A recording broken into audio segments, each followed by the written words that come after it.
Do you prefer Lachlan or Lockie? A lot. Lockie's fine. Lockie? Yeah, sure. Yeah. Yep. Thank you. So Lockie Stewart, thank you so much for joining us on the Thoughts on Purpose podcast, man. Thanks for having me on. I'm really excited to be here. Brilliant, brother. Guys, Lockie is a coach and a mentor. He's the founder of the Man That Can project. And through his work, he's dedicated to supporting men live with confidence and purpose. It's a mission that's very near and dear to my heart too, Lockie. So thanks for all you do. Thanks for the way you show up in the world. And thanks for being here today, man. Really do appreciate it. I appreciate being on here, man. It's an honor to be asked on here. I know we've gone back and forth with conversation and now it's finally happened. So I'm excited, man. I appreciate the opportunity. Oh, man, absolutely, absolutely. So you're in Bali at the moment. You were just telling me you're training for the CrossFit. What was the exact term? Open. Yeah, training for the CrossFit Open, which is on. It starts on the 10th of October. Yep. So excellent. Far away. That's brilliant. And fitness and health is a huge part of your life there, brother. I've noticed on your social media accounts. Yeah, mate, it's extremely important. It's something I neglected, as I just touched on with you. Mm-hmm. I retired professionally back in 2012 or 13 or something like that, and then just played a little bit of footy here and there. But 2014 was sort of that where I just cut ties. So I had 2014 to 2017 where I didn't do any sport. So I noticed, that was sort of the toughest periods of my life. And so now it's sort of like something that's just as important to me as brushing my teeth. Wow. It's a vital routine and habit.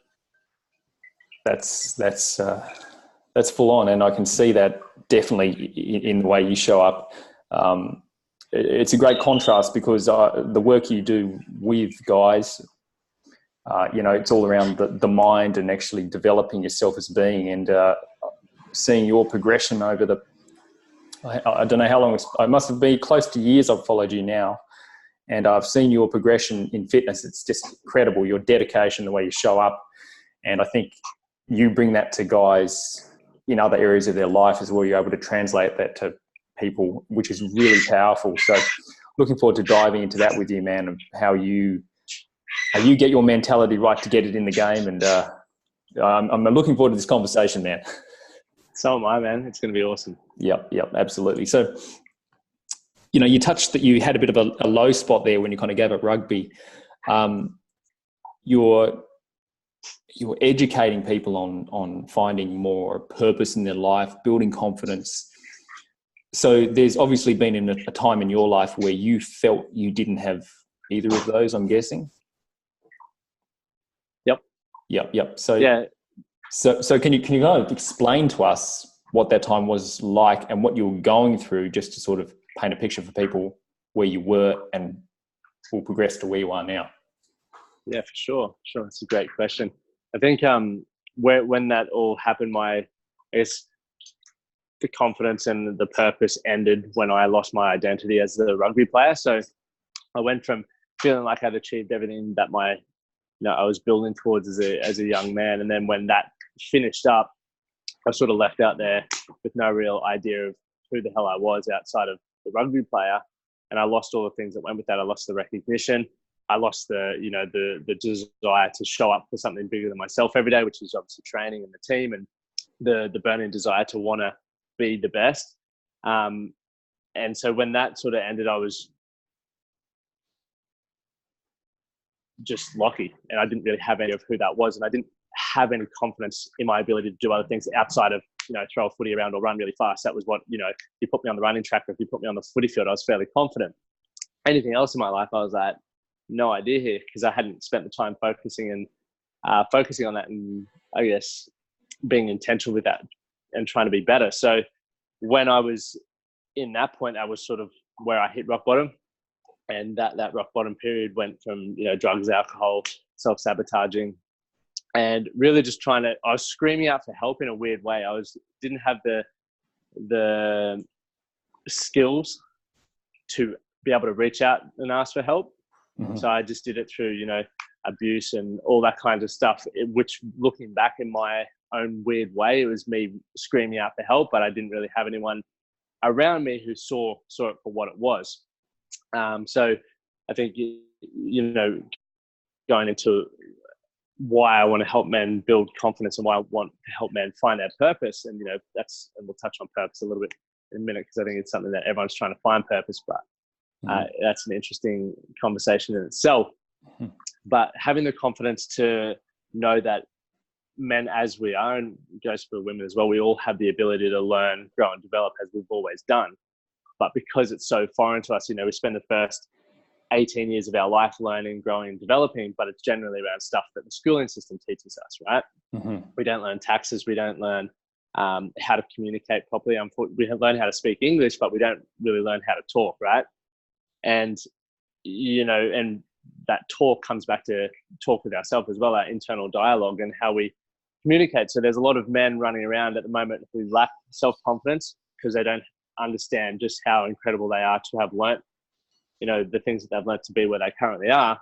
They don't have the self-esteem because we don't know how to communicate. When we fail and get frustrated, or, we walk away from something because we haven't communicated it properly, we just keep beating ourselves down and down and down. And we just end up being this burning ball of anger and resentment, which is a lot of the men that I work with are in that position. And that's obviously where I was. So my belief is that if we can reinstill confidence in men, so confidence to be their authentic self, and that means communicating how they feel, lights them up, aligns with them, whatever that looks like, the confidence to pursue things that they believe in and are passionate about, the confidence to stand strong in a relationship, because you see it time and time again, men will stay in relationships just because, and sorry, this is females as well, so I'm not just saying men, but will stay in relationships just because they've been in it for 5, 10, 15, 20 years, and there's no alignment there, so they're miserable.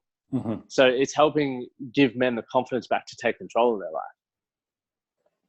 Yep. And then we go to the purpose side, which is, I think, the fun thing. I don't know whether you've seen a lot of the talk around is like everyone's trying to find their purpose, and they think it's like this golden pot of gold at the end of the rainbow, which it is if you find it. And I don't feel everyone will find it. I truly believe not everyone will. And I didn't think everyone's destined to find it. I think, someone's purpose could be pretty much trying to pursue a purpose. I think it gives you purpose. Yep. And it's really identifying it. But I think, purpose is put up on this pedestal as, something that's going to ultimately change the world, like, an Elon Musk or something like that.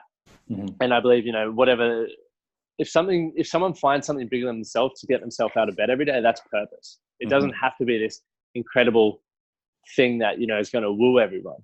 My purpose 4 years ago when I found footy was just to get off the drugs and to find myself. That was, and it's slowly evolved. And and when I share my story, people ask, how'd you get to where you are now? And it's like, I've done Uber driving, I've done bricklaying, I've been a carpenter, I've been a dish pig. I've done all these things. And as soon as I didn't like them, I left. I didn't sit in one position and be like, oh, maybe I should try something else. Maybe I shouldn't. I was just like, nah, that's done. And I would take away what I enjoyed from that role and what I didn't enjoy from that role. Then I would go searching for the next thing that sort of had what I enjoyed and hopefully gave me something else that I enjoyed. And as my purpose was just finding something that I enjoyed doing every day. And then all of a sudden, I'm where I am now, which is what I feel my purpose is right now, which is, as you touched on before, helping men to improve their confidence and find more purpose in their life. Powerful stuff, man. So you've kind of narrowed that down through your own journey of like actually what you struggled with. Is that how you've kind of tapped into the work you're doing now? You're like, this is who I want to show up as. This is how I want to support people. Is that sort of the process you've done there? Yeah, definitely. It's all because I can't, I'm massive. Integrity is one of my highest values, and congruency. I can't stand there and say, this is going to work for you if I haven't personally done it myself. And I'll never tell people to do something that I haven't personally done before. Even if I know it can work, I could say, go try it for yourself, but I can't stand behind it and say, I did. But this is my experience. These are the things that I experienced. This is what I went through. These are the sort of things that popped up, and this is how I overcame it. And then, trying to bring awareness into those men's life is, because ultimately there's, let's even say right now, I'm in Bali. The way to the beach is the same for everyone if you get on the road, but everyone's experience is going to be different. Going there, like you might have to dodge a pothole, you might have to, might get a bug in your eye. There's all these things, and I think ultimately at the end of the day, it's up to each of us to put our hand up and go, right, for me to work out how this is going to best work for me, I have to just take that step. You can get guidance as much as you want, but yeah, moving forward is the way to do it. Yeah, man, absolutely. I love it. So I'm curious, Lockie, so now that you've obviously on the other side of all this and you're really making progress and you're living a purposeful life, or you believe is the most purposeful life, can you look back on those times where you were really down and out, so you sort of left rugby? Can you look back on those times now and say with kind of conviction, I guess, that those times were necessary for you to get to where you are today? And I ask this question simply to act as a light at the end of the tunnel for people who might be going through a challenging time. Yep. Yeah, I think 1000%.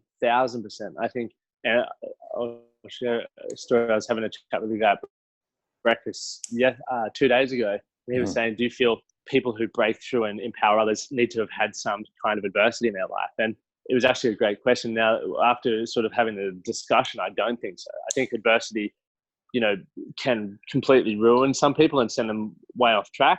And it can really light a candle under some people to just, get going to where they want to go and get out of that sort of pain point, right? Because no one likes being in pain. It's just, and then there's the other side of the fence where there's, I've met so many incredible people who haven't come from adversity. They've just been like, I want to be better. And you can learn from people's experiences, or you can learn from your own experiences, or both. Ideally, it's probably better to learn from other people's experiences, because then you don't have to go through it, right? But most of us unfortunately don't make that change. And I was one of those people who didn't, deep down, when I was going through all the drugs and the alcohol and stuff, I woke up, that many mornings where I'd done something stupid or was hungover or whatever, and I was just sitting there. I still remember one time I was sitting in the gutter and I was like, I feel like I'm so much better than this, and I should be doing so much better than this, right? And I kept having my own experiences, and there was never that sort of that one thing to make me go, right, I'm going to do whatever it takes to change it, until there was, which was after that was probably 4 years later. That was that significant event. So for me to get to where I was, it's definitely been all my life experience, but I also believe that every single one of us, yourself included, we've all had some kind of adversity, and we can't compare it, right? Like, I was saying to the guy this morning, like, if, my partner, she's from PNG. So in PNG, there's a lot of crazy stuff going on with, like, they still burn witches and, what they believe is witches, and their value on life is non-existent. Right? They'll chop someone's head off if they need to. Whereas, so for someone growing up seeing that, they would, eventually just, that's normal. But for me, if I saw that, I would freak out, and that's crazy, right? Probably for you and probably for a lot of people. So I think what adversity is for each individual is their own journey, based around, our past experiences and what we've been exposed to. So I think if everyone took the time to reflect on their life, they would have overcome some adversity in some way. And if they also then looked at that journey and were like, right, well, what can I learn from my own adversity? Everyone can have these massive breakthroughs, because it's just the learnings we want from that adversity. It doesn't matter how, big it's perceived as, in my opinion. Absolutely, man. I would actually, well, this has been my observation, and I've heard a few other people say it as well, but life has adversity. Like, adversity is part of life. It's going to happen. And if you're not experiencing adversity, then, I'll say it in a more elegant way. You need to experience some level of adversity to a degree to actually grow. And the key is, I believe, is to actually go out and choose adversity that is toward or in a direction that you want to go, because life will throw it at you no matter what.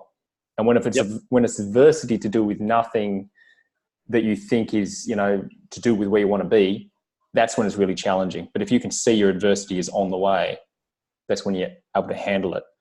And, the beautiful thing is just a perspective thing. And, even if you've got a particular challenge and it's nothing to do with where you want to be, you can actually just reframe it and use it. So, yeah. So it's all perspective. And that's why fitness is such a important part for me, because fitness is adversity, right? Like training for a sport is an adversity, right? Every time you lift a heavier weight, or you have an injury, or you don't eat well, you don't sleep well, that's adversity. Mm-hmm. Yep. to the end goal. And you can take those lessons and fine tuning things to other aspects of your life, whether it's your business, your relationship, growing as a man. Yeah. It's like, okay, well, what happened when I got injured? I didn't stop training completely. I just rehabilitated myself and worked on another weakness. Mm-hmm. What happened, in my business when that didn't work for me? I didn't just close the business down. I tried something different and it came at it from a different angle. Like we got to continually problem solve. Yep. If we want to get the result, rather than just waving the white flag and being like, I'm done. Mm-hmm. Man, absolutely. Absolutely. Yeah, you're not done until you take that last breath, man. Absolutely. Exactly. So let's talk about toxic masculinity. This is a bit of a deep topic, but I want to touch on it simply because I hear a lot of guys. It was funny. I heard a young guy. I was kind of mentioning that I do coaching and everything to this young guy the other day, and he was sort of shaking his head and he's like, yeah, I know this. We've got to do something about this toxic masculinity. And I hear a lot of people, just kind of sparked me. And I was thinking, I wonder what he thinks toxic masculinity is. But I've got my opinion of it, but you're working with a lot of men, and I'm curious what your perspective is on toxic masculinity. Yeah. Toxic masculinity. I don't think it's just toxic masculinity. I think it's just toxic behavior. Mm-hmm. Right. Yep. Like I believe, if you, and this works on both sides of the fence, because there's women who, act the same way. And of course, if you toxic masculinity is like how men wolf whistle at women and, do all this disgusting stuff. And I'm like, I've seen it on both sides of the fence. And that's not just because you're a male that you do that. Mm-hmm. It's a fucking act. Am I allowed to swear, by the way? Oh man, So go for gold. Yeah, so I've been holding it in. It's an action, and I put my hand up. I've done all that sort of stuff. Yep. I've been one of those toxic masculine pigs that that's being portrayed, but that wasn't because I was a man, because I'm still a man right now. I'm still the same person. I just view things in a different perspective, and my environment has changed dramatically, and the way I perceive things. Whereas I know if I were to go back to my old environment, those things are still acted upon, and they're also received by the opposite sex, and that works both ways. Mm-hmm. So I personally, when I hear toxic masculinity, I think it's a toxic environment. Mm-hmm. And I don't feel that men, actually I speak strongly about this, I don't feel that men should be tossed under that blanket. It's a stereotype now that if you go hang out at the pub with boys, you're going to generally be slandering women and carrying on like an idiot. Mm-hmm. Whereas I've been at the pub plenty of times right now, not right now, but like in the past 4 years, where we actually have really incredibly connected conversation. Yep, absolutely. So I think it's, if we don't allow the breathing space, and if we don't shift what is actually happening here, it's because it's not just the men, it's the environment, it's a lot of stuff that needs to be learned. It's like, okay, well, if this toxic masculinity is happening, if men are wolf whistling, if men are degrading women, if men are acting like pigs, what's causing that? Mm-hmm. Yep. Because those men can be saved. Yep. But if you keep saying that's a toxic fucking man, they're going to attach themselves to the stereotypes of what that is. Mm-hmm. Rather than going, all right, well, the reason for this person's actions, and if it's a female as well, the reason for her actions is they're hurting. Yep. There's something that's being missed here. And it's not just men. It's a fucking whole environmental thing. Mm-hmm. Mm-hmm. Yep. Man, it's a great answer. And I'm so glad you've touched on a heap of points I'm very passionate about as well. Like you're so right. Like those, I believe for the most part, people are doing the best they know. And, if people know better, they'll do better. And no one wants to feel lousy. No one wants to be labeled like that. And that's why I think the work you're doing is so powerful, man, because it's just giving people that new awareness of what's possible, what they can actually do, how to process emotion more effectively. So in saying all that, Lockie, like, what's your idea? And I'm talking about men specifically, but this is very, like, you know, this interview is very relevant to women as well. Talking about men a lot because you're obviously a men's coach. Just out of curiosity, do you work with women as well? I have worked with women. I've actually just finished, 2 weeks ago, finished up with a female client. I do, but it's something I'm sort of still steering further away from. I just find, I think in the future, I'd love to do just workshops where they both get to come together so I can help them understand each other's positioning. And I'm working with a couple at the moment, but I think, you know,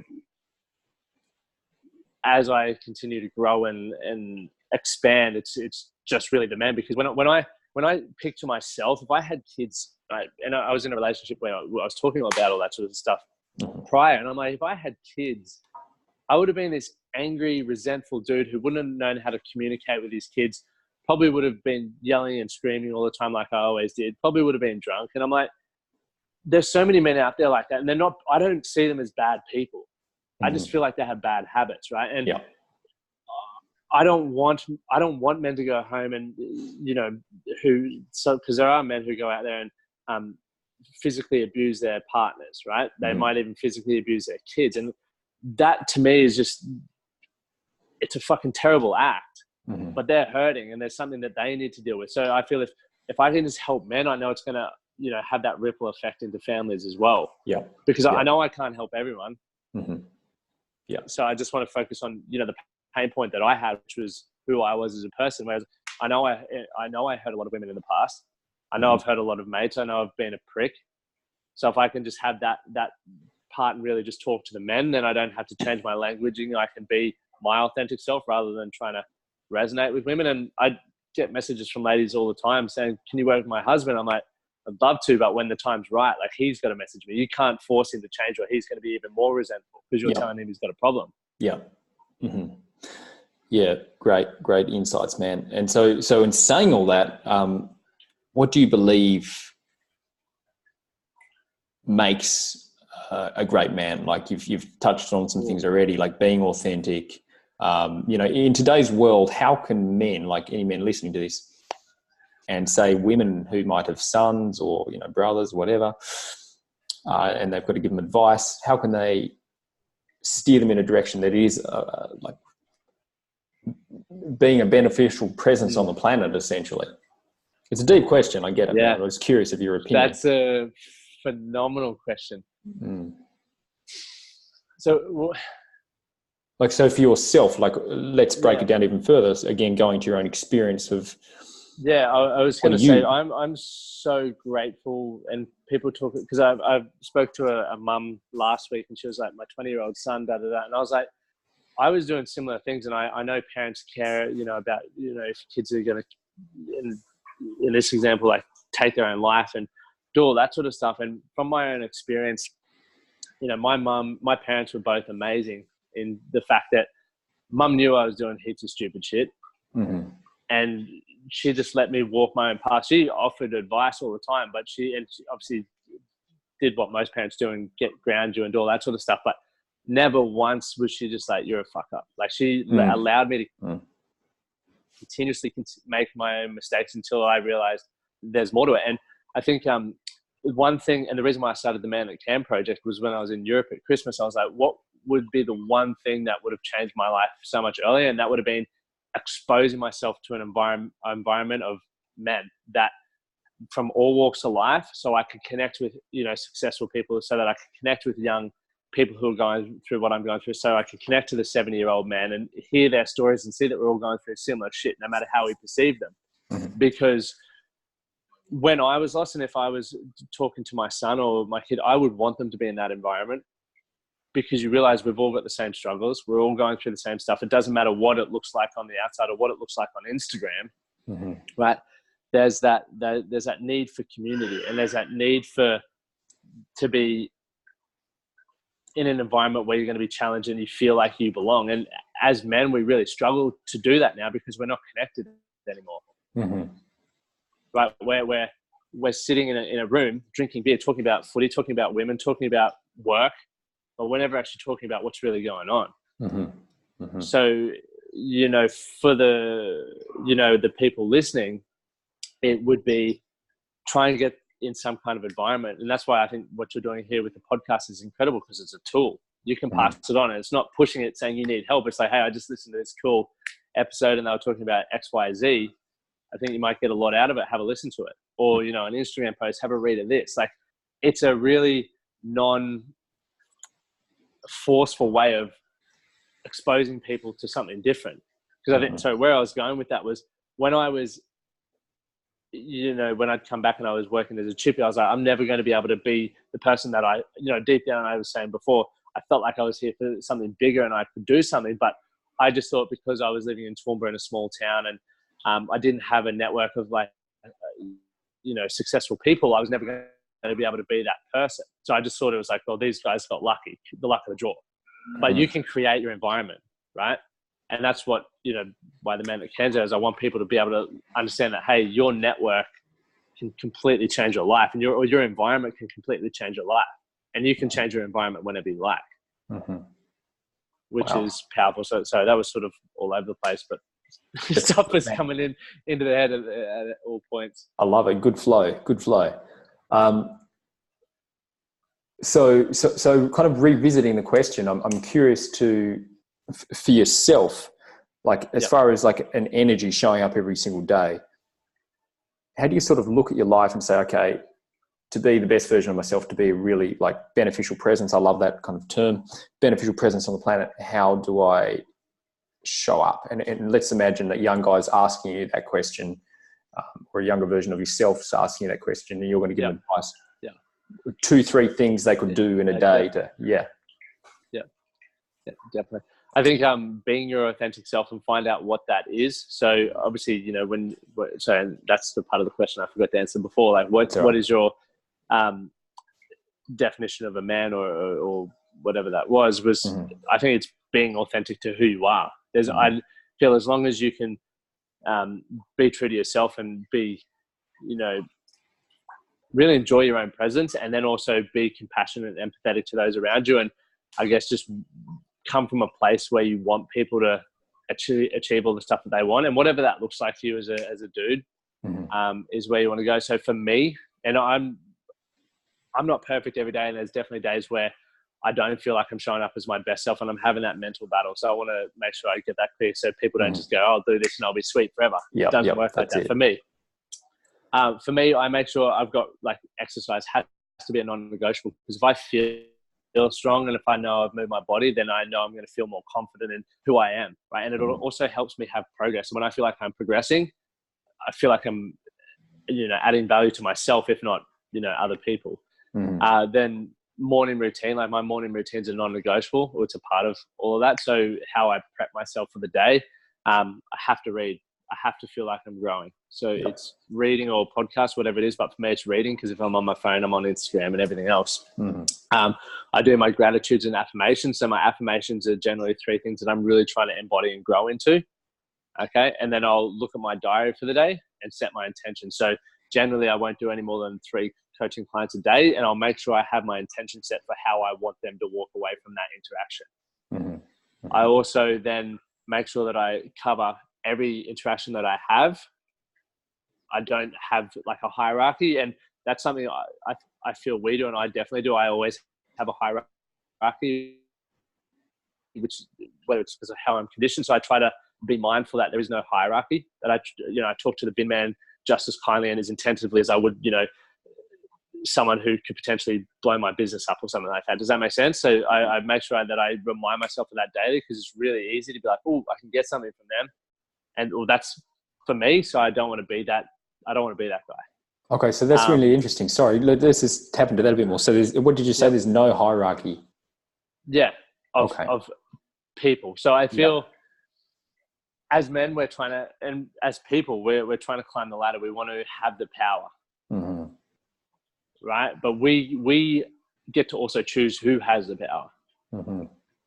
And the moment, to me, I was actually talking about this at the beach before. I was like, isn't it interesting now with Instagram how people who have look good in bikinis have a lot of power and a lot of influence. But if you were to have a conversation with I'm not going to pull a statistic, but a few of them, they probably wouldn't add much value to me. Mm-hmm. And I get that's the world we live in, but I also go, okay, well, imagine if Instagram was a platform, and I know it's never going to happen, but where everyone had equal influence and equal power. Mm-hmm. And I'm not, everyone has a right to influence in whatever they're good at. So, for me, I don't care so much about that. That's gone off topic, but Mm-hmm. I want to make sure that everyone who has a conversation with me walks away going, holy shit, that guy was fully invested and he's asked me questions that I've never even thought about myself. And I don't care. And I don't care whether it's literally the guy who drops my packages off once or twice a week, or whether it's, someone who I'm going into a business meeting with. I treat everyone equally. And that's not something that comes naturally to me. That's something that I have to remind myself of a lot, because it's easy and especially for me over the last sort of 6 months, as my business is really, and my brand's really built momentum, I've noticed myself doing that. And I don't do it deliberately. It just, it just happens. And I want to be really mindful of, as, things continue to progress, I don't become someone who, wouldn't give myself 5 years ago the time of day. Mm-hmm. Yeah, man. I love that. I love that. Always, always act like you're a beginner. Yeah. Have the mindset of humility. That's huge. You hear so many successful people, true successful people, saying that, like, always act like you're a student, always be the one sitting in the back of the room. Key mentalities. I really, really admire those. You spoke about, how that kind of stereotypical image of a man, like maybe being at the pub and all that good stuff, it kind of gets labelled as in that they might be having toxic conversations. But, like you said yourself, you've had some great conversations hanging out in particular environments. I just want to really shed some light on, like, the power of conversation for men and actually processing emotion. I think you read Lewis Howes. I seem to remember you having a post up Lewis Howes' book, Mask of Masculinity. And in that book, I remember he speaks about a study, I believe it was in Germany, where they surveyed men and women, and they kind of came to the conclusion pretty broadly that women talk, men die. And because there's so much unprocessed emotion, and it's a true thing, because, emotions are a chemical reaction in the body. The chemical doesn't get processed, builds up and up and up, ends up in a disease. So really shine some light on the power of having conversations and how guys can start doing that. And what should guys be talking about more of, do you believe? That's a great question. I think what's really going on, I think, and it takes it'll take one man to put his hand up to open that, whether you say open a space or however it is. But what I've noticed from our events, at the first 4, it was really hard for men to open up, and now it's like a waterfall. You might have one guy to share something, and then it's just a waterfall of guys sharing what they're going through. It's unbelievable. Mm-hmm. So I think, and one of my clients the other day, he went for a lunch with his mate, and he just told him how he was working with me and what he was working on. And all of a sudden, my client didn't even realize this. His mates go, "Oh, well, man, I'm dealing with this." And all of it, I was like, "Mate, you realize you just gave him permission to share what's really going on?" Mm-hmm. And so by learning to ask better questions, so rather than saying, "How you going?" because you can say good, say, "What's the greatest thing that's happened to you this week?" And, even when I say that, I'm like, that sounds goofy. Like, from where I've come from, a question like that. But learning to ask better questions will give you better answers, or will open up the floor for someone to really, talk about what's going on. And, or even if you put yourself in, I feel the reason why I get to have a lot of these conversations is because I share everything that's going on in my life. I've shared everything that's happened. And I'm always the first to, put my hand up and share something when stuff's not going right in my life, because I haven't nailed it. I'm still not perfect, and I still have a lot of challenges and struggles and limiting beliefs and stuff like that. But I'm like every other man. I'm trying to talk about it, get some different perspectives, and break through it. Mm-hmm. So I think, to answer your question, I think as men, if we can learn to ask better questions. So literally, you can Google questions. Now, I've done that. I've read a book, How to Win Friends and Influence People. That is an incredible tool for learning to communicate better. And then go in with the mindset of there's no stupid questions. If you feel this burning desire to know something about someone, ask the question. Because how many times have you walked away from a conversation going, I wish I knew that about that person. I wish I actually understood that a bit better. If you don't understand something, ask. You're never going to get the answers unless you ask. And if you feel like a mate's struggling, ask. If you feel like they're lying, ask. Like, the art of communication is simple. We just overcomplicate it. Yep. I think, you know, more. And one of the other things, and I say this to the gentlemen that come to the events, I'm like, you don't have to wait once a month to come to one of these events. You can grab anyone's number here or grab your mate's number and go for a coffee and just go, right, today's challenge for me, my intention for this meeting or this coffee with my mate or this beer or this burger is to have a connected conversation. Yeah, talk about footy, talk about sport, talk about whatever. But when was the last time you asked about your mate's children or his partner? Guarantee you most dudes don't have a response for that. Yeah. And when you start doing that, you start getting invested in a relationship and you start going, fuck, we're legit mates now. That's it. Yeah. You actually have something deeper and richer in common. Yeah. I couldn't agree more. I love that. Great insights there. So you kind of touched on this before, and obviously this is the Thoughts on Purpose podcast. I'm all about helping people develop the mentality so they can actually go and pursue their purpose. I asked this question to all my guests, and again, you did touch on this before, but want to go a bit deeper on it. Do you believe everyone on earth has the capacity and the ability to go out there and choose a purpose for their life and have a purposeful life if that's what they really want to do? Yes. Yeah. Yes. I think when I said it before, I don't believe everyone will live their purpose. But right. I believe everyone has the ability. I think it's putting it into context. Yep. Like, what a purpose is, just something that's bigger than yourself. It's something that gets you up out of bed, and literally that for a while could be pursuing a purpose, like trying to find out what your purpose is. But there's probably different things you could do to find your purpose. If you're solely looking for purpose, you're going to miss a lot of stuff. If you're just looking for happiness and fulfillment in your day, start doing stuff that provides that, and you're going to find things that you enjoy. That you're going to find things that you don't enjoy. You're going to meet people that you're like, this person seems like my best mate already, and you're going to meet people that you're like, never want to see you again.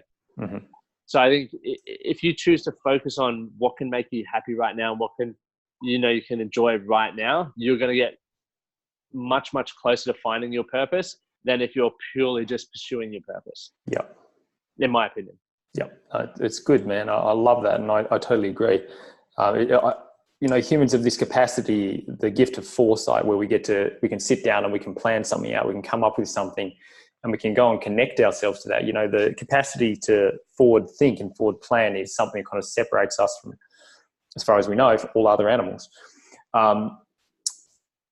And I think the more people use that capacity, the richer their life will be. So I totally resonate with what you're saying, man. And everyone has the ability, and that's the thing. Like, I'm nothing special. None of us we're unique. We're not special. There's nothing cooler or more unique about myself that other men don't have. We all have the ability. It's just whether you're willing to put the work in. Yeah. Because 5 years ago, I thought I was dumb as dog shit outside of sport. Like, I legitimately believed that. I thought I was fucked. And now I couldn't be further from that belief. Wow. Because I was willing to put the work in. Wow. So that really brings me to another question. So how did you develop the belief in yourself? So you thought you were, so far removed from being intelligent, and now you've developed this knowledge, and you're now educating people. You've kind of completely flipped or turned the tides there. So how have you done that as far as building that belief and as far as actually getting the knowledge? I hated myself. That was I hated myself so much that it was like so a bit of the backstory was like, I was consuming that many recreational drugs. There was points where I was like, I didn't give a fuck if I woke up. And that was probably that lowest point. So it was either carry on like that or shift. and how I shifted. And I'm super grateful. A good mate of mine, Tommy Crockett, who I was just playing footy with, he gave me a book. Andy gave me a book called The Four Agreements. And I read that book and I hated it. It was boring, but I learned a lot from it. And when I finished it, I had that belief. I was like, holy shit, this book is, tiny. I was like, I learned so much from that. Imagine what else I can learn if I continue reading. Because I didn't read. I never read. I didn't enjoy reading. And then all of a sudden, because I was desperate to change, I think the fact that I was learning and I was like, oh, one book gave me that much knowledge. What else can I learn? And then I started just continually reading and I started personal development. So it's helped me improve my vocabulary, how I articulate things. It's given me different perspectives on the world, on myself. And every time I read a book, there's a lot of stuff that I never use, but there's also one thing. If I can get one thing, it helps me, change myself. And I guess the knowledge people try to find the right thing before they start, whereas I've just gone and I failed. So and I guess why I'm so grateful for Instagram is I've documented my whole journey from day one. It's all there. So if you scroll back to the very beginning, you can see the dude I was. And you can watch me, then you can see me starting to write quote posts, and you can see me set my first video where I can't speak and I mumble and I'm in my yellow high vis at work. And, then I start trying to do, different kinds of videos, and I try to start articulating things in different ways. And that's all I've ever done. And everything I read and every time I have a breakthrough for myself personally, I get on the video and I share that because I want to put it in my own words. And that's all I ever do. I learn shit and I continue reading and I continue to try to challenge myself to be better and see things from a different perspective, and then I'll share it. And that's, all the knowledge that I've got is from reading or from having conversations, because it's even from this, I've learned so much from how well you ask questions. And I'm like, I want to ask some of these questions. Thank you. So yeah, I shifted that just from the burning desires. Like I didn't want to keep waking up feeling like shit. And I was like, that one book, and this is why I give so many people I gift books, is because one book changed my life. Literally, that book changed my life. And it wasn't what was in it. It was the fact that I read it and I got through it, and that just lit that candle to be like, all right, if I can learn from one book, I can learn from another one. Ooh, like that. Okay. So you had the burning desire to change, first of all, and then you just kept showing up. You kept showing up, you kept committing, and you just came from the mentality, even one idea can just move you that step further. And you just had that like repetitions in the gym, and that's really awesome. You broke that down, because I think a lot of people are hearing about transformation, all these incredible things, and they just think one day it's just going to all happen and you're going to feel purposeful, but it is a journey. And I'm so glad that you've kind of laid that out. So thanks for that. Out of curiosity, what is the book you've gifted the most? Is it The Four Agreements? Yeah, 100%. 100%. Because and it's actually funny. So I gifted The Four Agreements because it was the perfect book for me for where I was. So I bought 50 copies last year and I've given them all away. But now I'm going to start, one thing I want to start shifting is, because I feel like I have read so many books in so many different areas, I want to start gifting books to people which I think will benefit them most, rather than just being like, here's the Four Agreements, here's the Four Agreements. So that's been a really cool learning experience for me, because I've gifted that book which changed my life, and some people have been like, that was horrendous. So yeah, so I think there's been a lot of learning just even in that for me, that it's like, okay, well, I do feel I have the ability to I've read enough books to realize I could probably match them up a bit better to really be meaningful, rather than just sort of getting lazy and be like, oh, here's a book. Yeah. Very powerful, man. So apart from books, obviously you've had mentors, you were having a lot of conversations, powerful conversations with some amazing people. Has there been one standout person who's been a real mentor in your life, Lockie?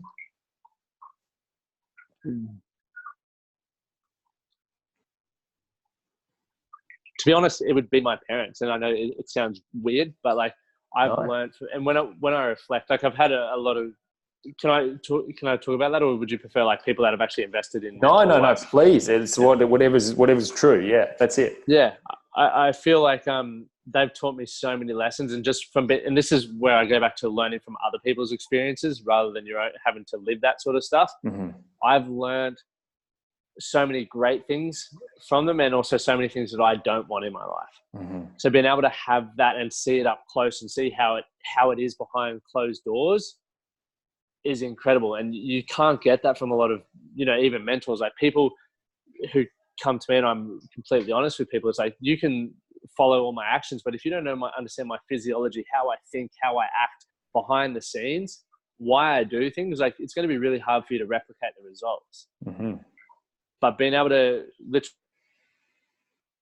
spend, the first 17 years of my life seeing my parents every day, I've learned some fucking incredible things. So it has to be them for sure. Yeah. Love it. Love it. So you touched on before about some of your daily rituals, as far as, you said you exercise without fail. That's pretty much your oxygen. You've said you've got your morning ritual that you do. You're reading affirmations, you're learning. A lot of people I talk to, because I'm a huge fan of every single one of those things. A lot of people I talk to would look at those, because I understand you meditate as well. Yep. Definitely. I was about to touch. Yeah.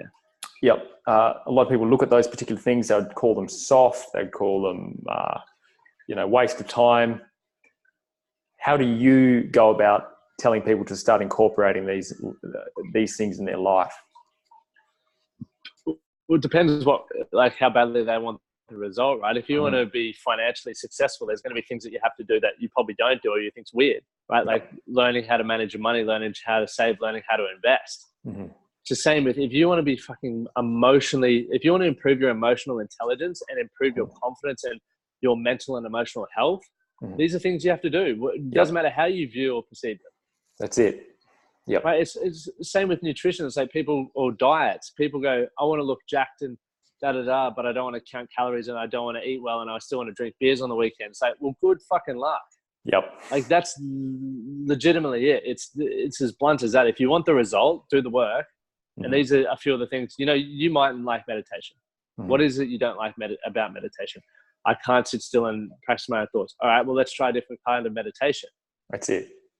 Like, people want the results, and people want the great confidence and the great emotional health and the great mental health, but they look at something as sissy. It's like, have you ever done it? No. Yeah, that's it. It's just got the yogi vibe around it. We'll change how you perceive it. Right? Like, and then, I used to, so when I first started coaching, I was like, oh, you could try implementing this. And then I was like, well, wait, I do all this shit. That's why I have a better understanding of my mental and emotional health, because I sit there and I meditate. I used to think it was weird, and I still think, people probably think I'm weird and a yogi, but I'm like, I'm just a dude who values my health enough to prioritize it. Gratitudes, I definitely think weird, and it's like perceived as soft, but it's like, I'm just a man that actually values my emotional health. I want to be able to, be a great role model for the next generation, for my children, for my partner, and all that sort of stuff. So it's important to me. Do I necessarily like doing it every day? No, I don't. There's days where I'd rather get up early and go for a surf and not have to wait 20 minutes to do my routine. Yep. But I do it because I prioritize it, because I don't want to. I've been in a shit state. All of us have at some point in our life. Yeah. And these are just things, and I'm not saying you're never going to have that poor mindset again, or those down days. You still do, but this is just a way that I've found, for me, that gives me the best chance to show up as my best self. Because people go straight to the doctor, and it's like, well, how's your nutrition? How's your sleep? How's your exercise? How's your, your routines and rituals to work on impacting your mind? They'll go, I haven't slept well for ages. I'm drinking 10 coffees a day. I'm eating a lot of sugar. I don't have a morning routine. It was like, all right, well, how about we start there first? But that's not a quick fix. And people want to get out of pain really fast. But it's prevention, like all of these, gratitudes, affirmations, visualization, meditation, exercise, they're a prevention strategy, in my opinion. Yep. They're all tools. Yeah. No, that's all right. They're all tools. So it's just like, we've both been carpenters. Yeah. And it's like you got your nail bag, and you've got particular tools that you carry up on the roof with you. And, you don't want too much shit in your nail bag, but you want to make sure that you do have specific tools for the job that you're trying to complete. So all these little things are tools you clip in there, and you can go and get the job done more effectively. And I say to people, because I also hear the flip side where people are making these rituals their life, and they're like, oh, I didn't do my meditation, so I'm, falling behind today. I'm not as good. And they make they become so obsessed with rituals, but the rituals are the means to the end. And they're like your conditioning to actually go out and do your mission. And that's the way I see them. And they're incredible. Everything you're saying, it's so true. They're things that have been tried and tested, like things like meditation have been around for thousands of years, and there's a reason they've lasted. And, we kind of live in a time in history where we can see enough kind of evidence of what works well for humans. And so people need to kind of open their minds and be willing to give new things a go. Exactly. And, I would ask yourself, if you're one of those men who are like, it's soft or it's wussy, it's like, where'd you adopt that belief from? Because you're the one holding on to it. You can change that. Yep. Absolutely, so man. We've got all the beliefs that we've got. That's it. Yeah, we certainly weren't born with them. We picked them up somewhere. Yeah, exactly. So, Lockie, I want to ask you, this is a bit of a deeper question. Again, I like to kind of go a bit deep. So if I could wave a magic wand and, fast forward time, and you were able to have the greatest impact possible, doing the work you love, inspiring the world in the greatest way you feel, possible and called to do. Yep. How would the world look different, and how would people be showing up different as a consequence of that? Wow. That is an unbelievable question. I feel men would be more emotionally connected, and the root cause would be, I just want men to stop committing suicide, simply put. So male suicide would definitely decrease. A ripple effect of that would be children would have their dads around for longer. Partners would have emotionally connected conversations and relationships that continue to thrive. And I think, the ripple effect of that is astronomical, because men have such an important role in society that's been forgotten. We're not just the fucking breadwinner and the provider. We need to be there to bring that masculine energy. And obviously ladies can have masculine energy as well, but we serve a big purpose, and that's been shut off because we've forgotten how to communicate. And as a result of that, we're taking our own lives, and the ripple effect of that isn't generally very good, is it? So if I can change the world in one way, it'd be to stop male suicide, and the positive ripple effect of that would be having, solid families and communities again, where men are really contributing in a way that's more meaningful than money. Yeah, that's so powerful, man. I love a great impact to be working toward. And I'm certain you, through the conversations you're having, you've already, impacted so many lives, and it's going to continue to build. And I'm excited to see you progress further. Appreciate that. So, we got to wind up before it looks like your shoulder's about to burst into flames there, brother. Yeah, it feels nice. It feels nice. I was thinking the Bali sun's probably cooking you. Yeah, it is. I'll get an uneven tan. That's awesome. So many more questions I'd love to chat to you about, but I want to be respectful of your time, man. I just want to thank you for coming on here and sharing your insights with us. Thank you for the way you show up in the world. Thank you for the, caring enough about men to do the work you do, and, leave your comfort zone, because, it's not necessarily comfortable going out there and, doing something new, like shooting videos and creating content. It requires stepping up in a new way. So thank you for the way you show up. Thank you for, just caring about the world enough. So, because, my children are going to be here long after I'm here, and they'll be impacted by the work you do as well, man. So thanks very much.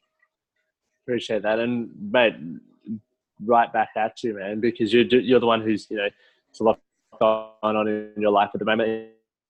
You're making the time to sit down with myself. You've prepared. You've asked incredible questions. That last one I've never been asked before. So for me, that's made it all worth it. And what you're doing is exactly the same, mate. Like, you're an incredible person. The way you show up and the consistency it's a ripple effect. Appreciate it, and man. Your family and children are going to be proud. And I feel grateful to be a part of your journey.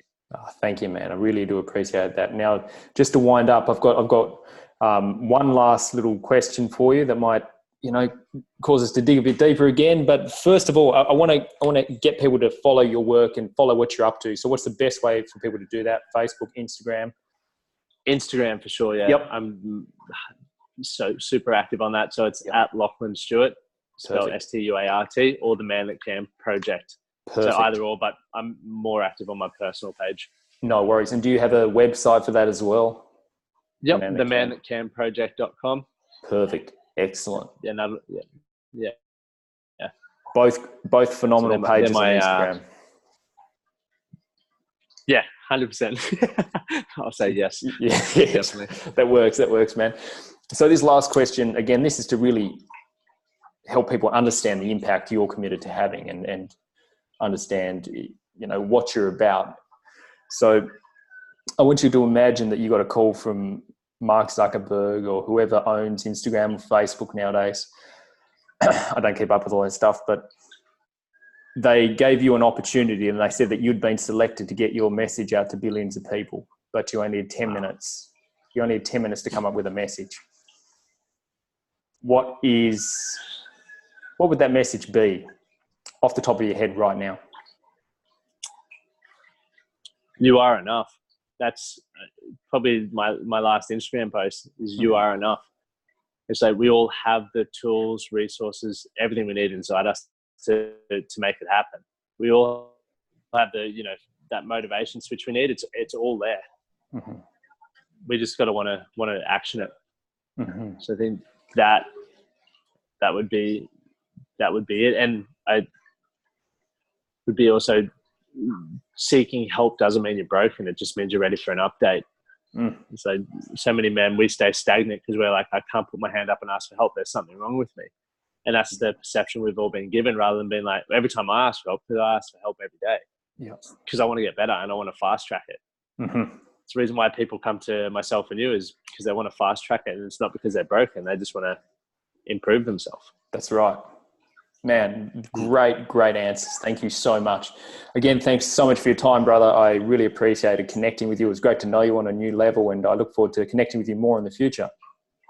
Likewise, man. I really, really once again value you and appreciate your time. Good on you, Lockie. Thanks for having me on. Pleasure.